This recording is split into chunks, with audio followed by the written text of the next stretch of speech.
Hi everyone, this is Falak and today I am going to talk about UCC, Uniform Civil Code, which enriched in Part 4 of Indian Constitution, that is Rector Principle of State Policy. To be exact, Article 44.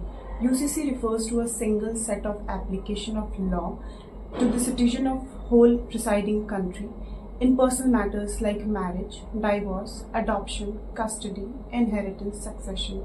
In India, UCC needs to replace all the personal laws which is often based on religion and custom.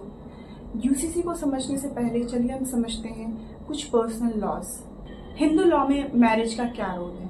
Hindu law में marriage को religious सैक्रिमेंट्स मानते हैं, जैसे कि 7 जन्म का साथ। While मुस्लिम law में जो है वो कॉन्ट्रैक्चुअल ऑब्लिगेशन मानते हैं, जो कॉन्ट्रैक्ट के सारे क्राइटेरियाज को फुलफिल करता है, जैसे कि ऑफर, एक्सेप्टेंस, कंसिडरेशंस, इटीसी।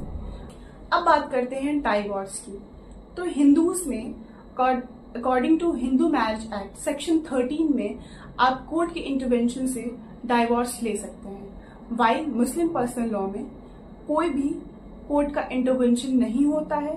अगर आपको डिवोर्स लेना है तो आपको सम पर्सनल लॉज यूज करने पड़ेंगे, Muslim personal laws, such as example talaq khula, तलाक हसन, तलाक अहसन।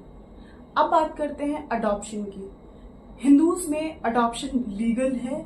आप लीगली किसी भी चाइल्ड को अडॉप्ट कर सकते हैं। आपकी अडॉप्शन की जो है वो कैपेबिलिटी होनी चाहिए और आप जिसको अडॉप्ट कर रहे हैं उसकी कैपेबिलिटी होनी चाहिए। अडॉप्शन करने के लिए सर्टेन टर्म्स एंड कंडीशंस होते हैं, उसमें से मैं आपको कुछ बता रही हूँ। फॉर एग्जाम्पल, अगर आप मेल हैं, अगर आप किसी गर्ल चाइल्ड को, फीमेल को अडॉप्ट करना चाहते हैं तो आपके और उनके बीच 21 ईयर्स का एज डिफरेंस होना चाहिए, तभी आप उसे अडॉप्ट कर सकते हैं। While in Muslims there is no legal adoption. आप किसी को अडॉप्ट नहीं कर सकते हैं। आप अगर किसी को रख रहे हैं, आप किसी को कह रहे हैं कि ये अडॉप्टेड है, तो आप उसके सिर्फ गार्जियन बन सकते हैं। उसे बताना होगा कि उसके असली पेरेंट्स कौन हैं, तो यू आर इन गार्जियनशिप। अब बात करते हैं कस्टडी की। तो हिंदूज में कस्टडी जो है वो मदर को जाती है। अगर बच्चा 5 साल से कम हो तो वो डेफिनेटली वो मदर को जाएगी। अगर 5 साल से ऊपर हो तो वो फादर को भी जा सकती है। और मुस्लिम्स में जो है वो कस्टडी के हिसाब से अगर देखा जाए तो सिर्फ और सिर्फ कस्टडी मदर को मिलती है। Now come to the part of inheritance. Hindus में डॉटर को इक्वल शेयर मिलता है as of son, while in Muslim personal law के हिसाब से जो डॉटर्स है उनको हाफ शेयर मिलता है as compare to sun.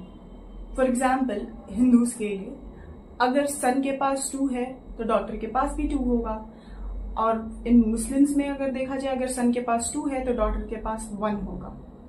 Now coming to the part of polygamy. तो हिंदूज में पॉलीगैमी इलीगल है, आपको उसके लिए सजा हो सकती है, उसके लिए जेल हो सकती है।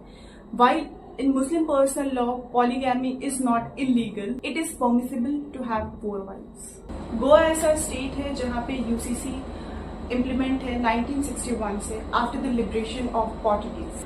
अब बात करते हैं इंडिया की फर्स्ट स्टेट की जिसपे यूसीसी इम्प्लीमेंट हुआ है, वो है उत्तराखंड। उत्तराखंड में यूसीसी इम्प्लीमेंट हुआ है इरिस्पेक्टिव ऑफ रिलीजन, एक्सेप्शंस है ट्राइबल कम्युनिटी।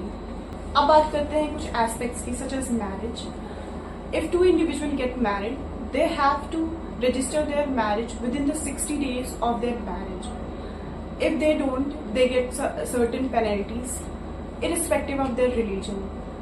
जैसे कि अगर आप किसी भी स्टेट से अगर मैरिज करके आते हैं, अगर आप उत्तराखंड के सिटीजन हैं, तो आपको रजिस्ट्रेशन कराना जरूरी है, कंपल्सरी है। Now the second aspect is कि अगर आप कोई भी फॉल्स इंफॉर्मेशन देते हैं आप मैरिज के टाइम पे, तो 25,000 का आपको फाइन लगेगा।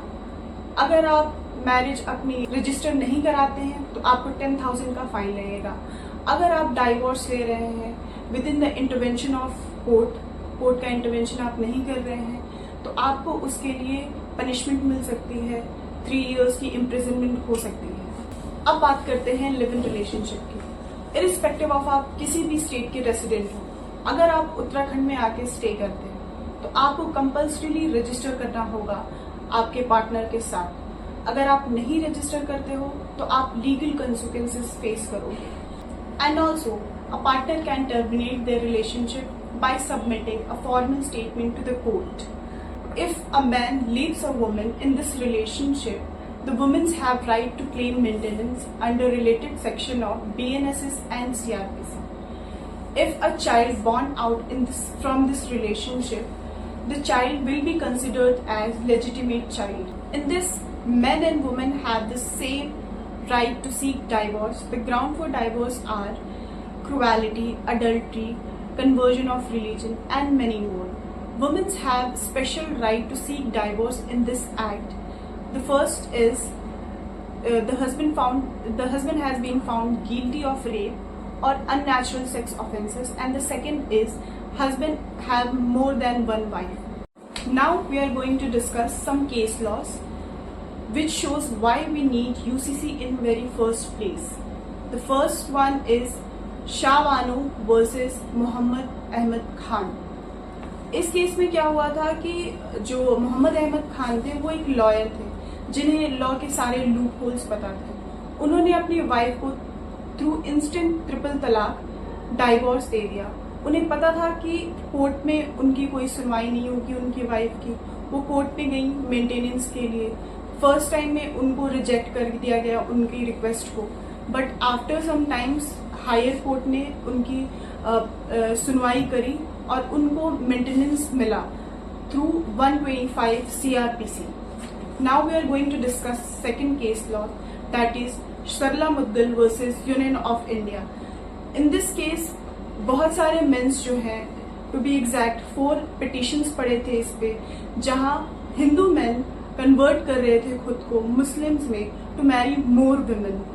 एंड वो इसलिए कर रहे थे क्योंकि वो लूप होल से बच सके जो सजा थी बाईगैमी की अंडर IPC 494 में. तो इसलिए वो बार बार कन्वर्ट हो रहे थे और शादी करना चाह रहे थे. तो इसमें पिटीशन पड़ी और उसका जजमेंट यही आया कि आप इससे बच नहीं सकते हैं. आपने बाईगैमी किया है जो पनिशेबल है और आपको पनिशमेंट मिलेगी. Now third one we are going to talk about Shayara Bano versus union of India. इस केस में जो हस्बैंड है उन्होंने इंस्टेंट ट्रिपल तलाक के थ्रू वाइफ को तलाक दिया था.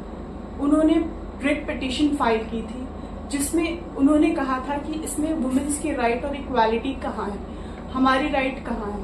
तो फिर उसका जजमेंट ये आया कि इंस्टेंट ट्रिपल तलाक जो है वो बैन हो गया. उस टाइम से लेके आज तक triple talaq ban. In conclusion, I am going to present my opinion irrespective of religion.